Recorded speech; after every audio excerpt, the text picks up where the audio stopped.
భారత రాజ్యాంగ చరిత్ర మొదటి దశ 1600 నుంచి 1773 వరకు, రెండవ దశ చార్టర్ చట్టాలు, మూడవ దశం భారత ప్రభుత్వ చట్టం, నాలుగవ దశ 1909 నుండి 1935 వరకు, ఐదవ దశ 1935 నుండి 1947 వరకు, ఆరవ దశ 1947 నుండి 1950 వరకు.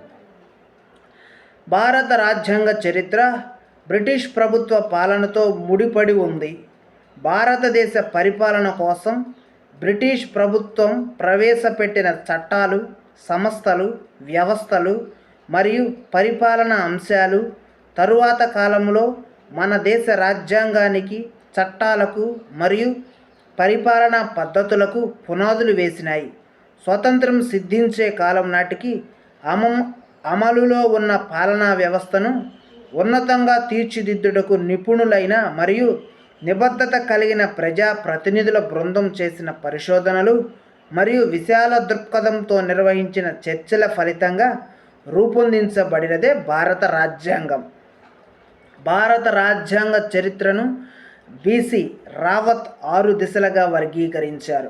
మొదటి దిశ 1600 నుంచి 1773 వరకు, రెండవ దిశ 1773 నుంచి 1858 వరకు, మూడవ దిశ 1858 నుంచి 1909 సంవత్సరం వరకు, నాలుగవ దిశ 1909 నుండి 1935 సంవత్సరం వరకు, ఐదవ దిశ 1935 నుండి 1947 వరకు, ఆరవ దిశ 1947 నుండి 1950 సంవత్సరం వరకు. భారతదేశం వ్యాపార వ్యవహారాలను నిర్వహించుటకు 1600 సంవత్సరంలో బ్రిటిష్ ఈస్ట్ ఇండియా కంపెనీ స్థాపించబడింది. ఎలిజబెత్ రాణి ఆమోదంతో చార్టర్ చట్టం ద్వారా ఈస్ట్ ఇండియా కంపెనీ నెలకొల్పబడింది. చార్టర్ అనగా ఒప్పందం అని అర్థం.